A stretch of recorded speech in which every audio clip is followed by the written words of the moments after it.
Apa kabar hari ini? Assalamualaikum warahmatullahi wabarakatuh. Hari ini kita akan kembali membahas kejadian-kejadian mengerikan, kisah nyata yang terjadi. Cerita kali ini datang dari Bandung, Tulung Agung, Jawa Timur, terjadi pada tahun 2020.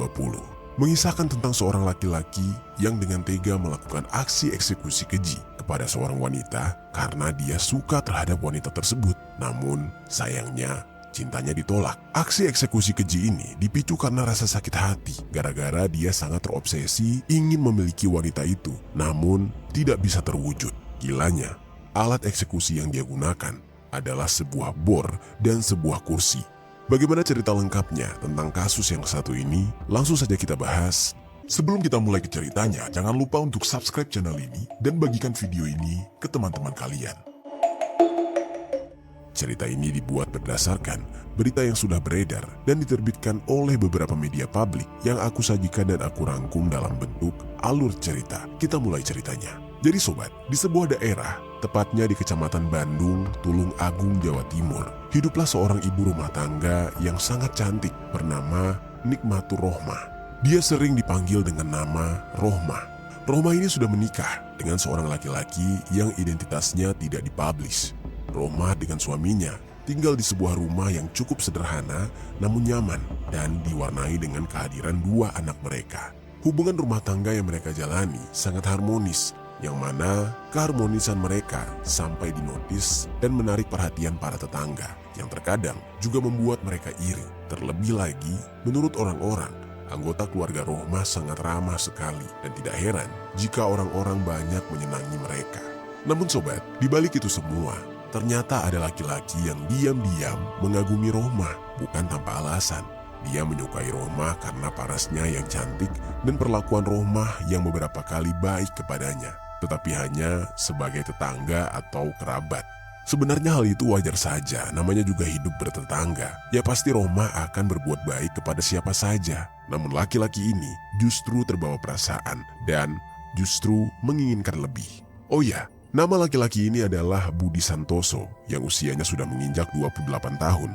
Tidak banyak informasi yang bisa didapatkan mengenai latar belakang dari Budi. Namun yang jelas, rumahnya Budi ini tidak jauh dari rumahnya Rohmah. Semenjak Budi melihat Rohmah, dia tidak bisa mengalihkan pandangannya dari tetangganya tersebut. Meskipun Rohmah sudah menikah dan memiliki anak, Budi tidak peduli. Baginya, pesona Rohmah begitu kuat hingga dia tidak bisa menghindar dari godaan untuk memperhatikannya setiap hari. Setiap gerak-gerik Rohmah menjadi bahan imajinasi bagi Budi yang semakin lama semakin liar. Pada awalnya, Budi hanya mengagumi Rohmah dari kejauhan. Dia sering melihat Rohmah keluar rumah, menjemur pakaian, atau sekedar mengantarkan anaknya ke sekolah. Namun seiring berjalannya waktu, kekaguman Budi berubah menjadi obsesi. Di benaknya, Budi mulai membayangkan dirinya sebagai suami Rohmah. Dia membayangkan jika setiap harinya dia berada di sisi Rohmah dan memberikan perhatian serta cintanya kepada Rohmah. Lalu hal tersebut membawa pikiran Budi menjadi semakin gelap. Obsesi yang terus berkembang di dalam hatinya membuat dia kehilangan kendali. Dia mulai merencanakan sesuatu yang berbahaya, yang mana di dalam pikirannya Budi ingin mengambil alih kehidupan Rohmah sepenuhnya, bahkan jika itu berarti harus menghabisi nyawa Rohmah.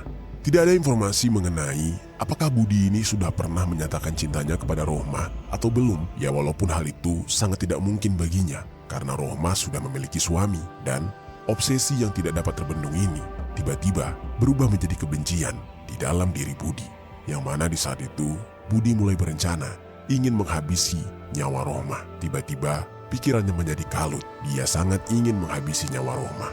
Pada saat itu nampak tidak seperti biasanya. Rumah Rohmah terlihat sangat sepi, seperti tidak ada penghuni. Budi yang di dalam otaknya sudah dipenuhi oleh perasaan yang menggebu-gebu, sangat ingin mendatangi rumah itu dan menghabisi Rohmah. Kemudian, secara tiba-tiba, dia memanfaatkan kesempatan tersebut untuk melakukan rencananya. Budi langsung menuju ke rumah Rohmah dan dia menyelinap masuk ke dalam rumah, berniat ingin melakukan hal yang tak senonoh. Dan tidak hanya itu, di dalam benaknya bahkan Budi sempat berpikir untuk sekalian saja mencuri barang-barang berharga milik Rohmah dan keluarganya sebagai bentuk rasa pelampiasan kesalnya. Dan memang gila, Budi benar-benar terjebak di dalam pikirannya sendiri Dia tahu kalau Rohmah sudah bersuami, jadi mungkin itulah yang membuatnya tidak akan berani mengungkapkan perasaannya tersebut. Tapi justru karena dia menyimpan semua perasaannya itu, obsesi yang tidak sehat pun muncul. Lalu Budi dengan langkahnya yang hati-hati menyelinap menuju rumah Rohmah. Di saat itu, jantungnya berdetak kencang, seolah tidak ada jalan kembali. Saat dia tiba di perkarangan rumah, dia mengintip ke dalam melalui jendela. Pada awalnya, dia yakin hanya Rohmah yang berada di dalam rumah, tapi perasaannya tiba-tiba berubah menjadi kecewa ketika dia menyadari bahwa rumah itu benar-benar kosong. Rohmah belum pulang sama sekali. Tapi di saat itu, dia tidak mundur, malah dia semakin bertekad ingin melanjutkan rencananya. Dengan berhati-hati, Budi mencoba membuka pintu depan yang ternyata tidak terkunci. Perlahan, dia mulai menyelinap masuk ke dalam rumah yang sepi dan hening tersebut. Tanpa pikir panjang, Budi pun memutuskan untuk bersembunyi di bawah dipan kasur di kamar Rohmah. Dia tahu bahwa suami dan anak Rohmah tidak akan pulang dalam waktu dekat. Dia sangat yakin kalau Rohmah lah yang akan terlebih dahulu pulang. Di tempat persembunyiannya yang sempit tersebut, Budi menunggu dengan penuh harap dan tegang. Menunggu saat dimana fantasinya akan segera terwujud ketika Rohmah pulang. Budi saat itu tidak lagi memikirkan resiko atau akibat dari tindakannya ini. Dia hanya terpaku pada satu tujuan, ingin berada di dekat Rohmah dan tidak peduli apa yang akan dia hadapi nanti. Singkat cerita, selang beberapa waktu kemudian, Rohmah yang telah selesai dengan urusannya langsung saja memutuskan untuk pulang. Dan seperti biasa, di saat itu tidak ada firasat apapun. Dia merasa hari itu sama saja seperti hari-hari biasanya. Rohmah yang tidak merasa adanya kecurigaan apapun langsung saja masuk ke dalam rumah. Namun, begitu dia berhasil masuk ke dalam rumah, tiba-tiba Budi dengan cepat keluar dari persembunyiannya dan menyerang wanita tersebut dengan cara mendorong tubuhnya. Rohmah yang merasa sangat kaget, dia pun berteriak dan berkata, "Heh, siapa kamu? Mau ngapain kamu kesini? Mau ngerampok ya?" Ucapnya sambil menunjuk ke arah pintu masuk. Pada saat itu, Budi tidak menghiraukannya. Yang ada dia malah merasa terancam.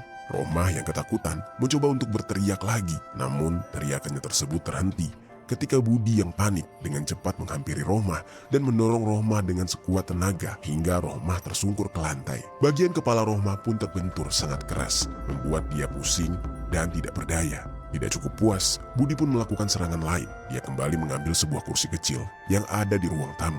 Kemudian, kursi tersebut dia angkat setinggi-tingginya dan dia hantamkan kursi itu ke arah wajah Rohmah. Entah mengapa Budi ini mendahulukan serangan pada wajah Rohmah. Mungkin saja karena Budi merasa kesal karena tidak bisa memiliki Rohmah yang berwajah cantik. Pukulan itu dia layangkan hingga wajah Rohmah dipenuhi dengan cairan merah akibat kepalanya yang bocor. Budi di saat itu tersenyum puas, namun dia menyadari jika Rohmah masih hidup dan bernafas. Kemudian, dia kembali mengambil tindakan. Dia melihat-lihat sekeliling rumah. Dia menemukan sebuah bor tangan dan kunci tang yang tergeletak di dekatnya. Tanpa pikir panjang, Budi pun mengambil dua benda itu, lalu kemudian memukulkan dua benda tadi ke bagian kepala Rohmah hingga berkali-kali. Bagian kepala Rohmah menjadi benyek dan mengeluarkan banyak cairan merah. Budi di saat itu melakukannya dengan sangat sadis dan brutal.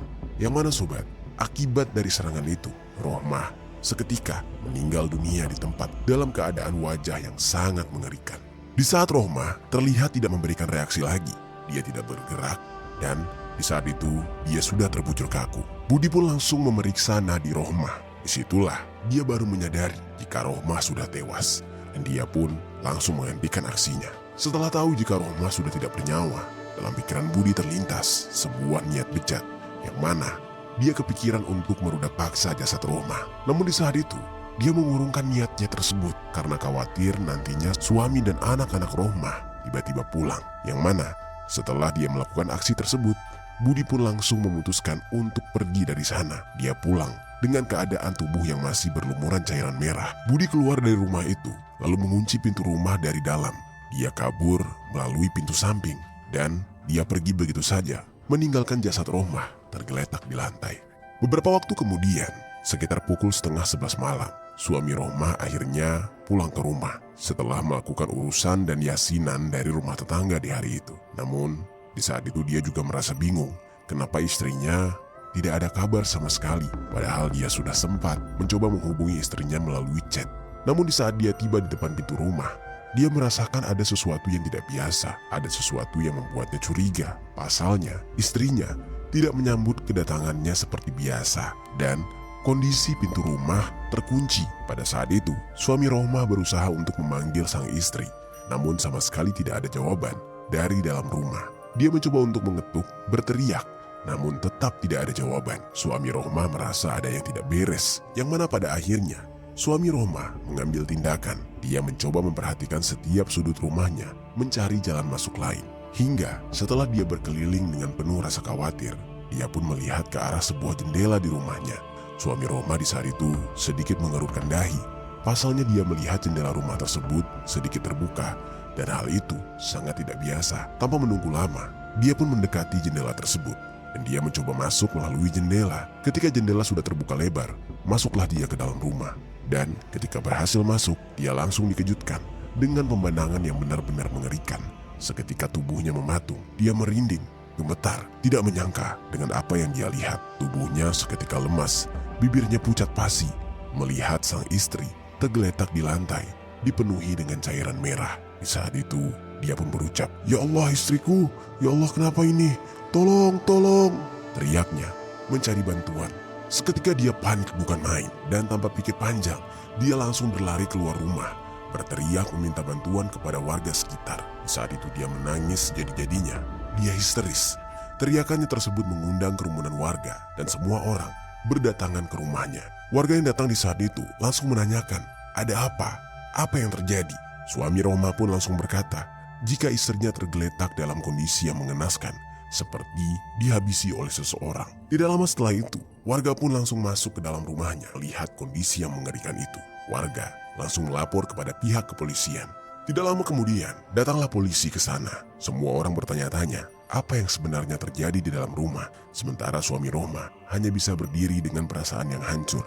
Dia tidak mampu mencerna apa yang terjadi pada istrinya. Pihak kepolisian kemudian mengamankan tempat kejadian perkara.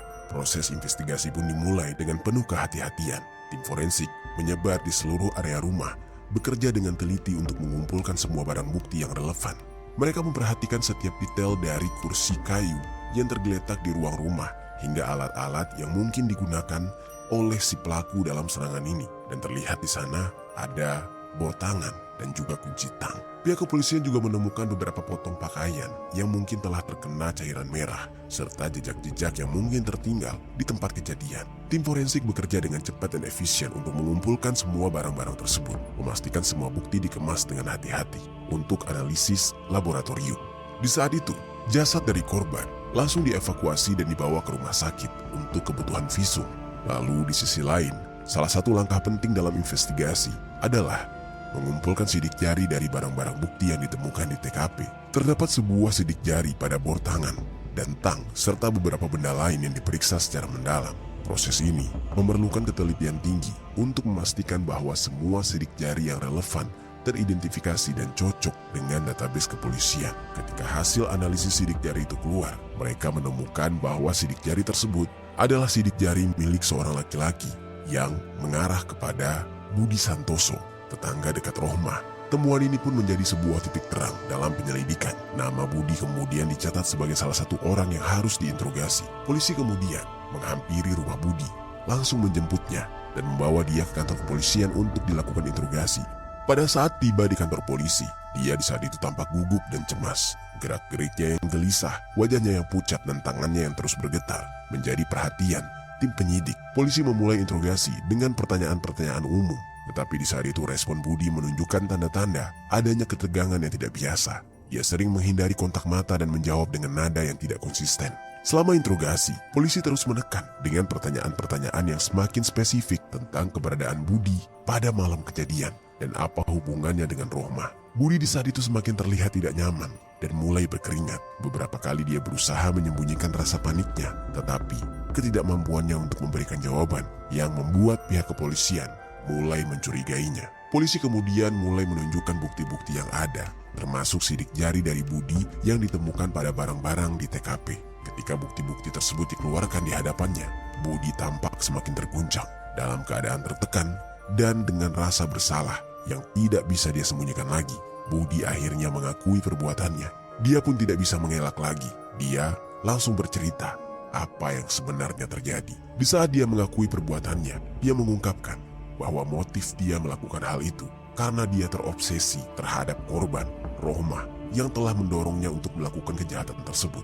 Dia mengakui bahwa dia memiliki perasaan lebih ingin memiliki Rohmah, tapi dia sadar itu tidak mungkin. Maka dari itu, hasrat yang terpendam membuat dia melakukan hal keji tersebut. Dengan pengakuan Budi serta bukti-bukti yang ada, polisi pun akhirnya langsung memproses Budi untuk selanjutnya diadili. Pengakuan ini tidak hanya mengkonfirmasi bahwa Budi adalah pelaku eksekusi, tetapi juga mengungkapkan latar belakang emosional dan psikologis di balik tindakannya. Setelah dilakukan serangkaian pemeriksaan, hasil pun keluar yang mana Budi ditetapkan sebagai tersangka atas perbuatannya tersebut. Keluarga dari Rohmah tidak menyangka bahwa hal ini harus menimpa Rohmah yang sejauh ini merasa tidak pernah ada masalah dengan siapapun. Suami Rohmah benar-benar murka terhadap Budi. Dia meminta pihak kepolisian untuk menghukum Budi seberat-beratnya. Jenazah Rohmah pun dimakamkan di daerah tempat dia tinggal. Sementara di sisi lain, Budi atas perbuatannya, akhirnya dia dijadikan tersangka dan dijerat dengan pasal 340 KUHP tentang eksekusi berencana, serta pasal 338 KUHP. Dan di dalam sidang perdananya di Pengadilan Negeri Tulung Agung, Budi pun dijatuhi hukuman selama 20 tahun penjara. Itu dia sobat, kisah dari Budi, seorang laki-laki yang terobsesi pada perempuan yang merupakan tetangganya namun sudah bersuami. Apa pelajaran yang bisa kita ambil dari kisah ini?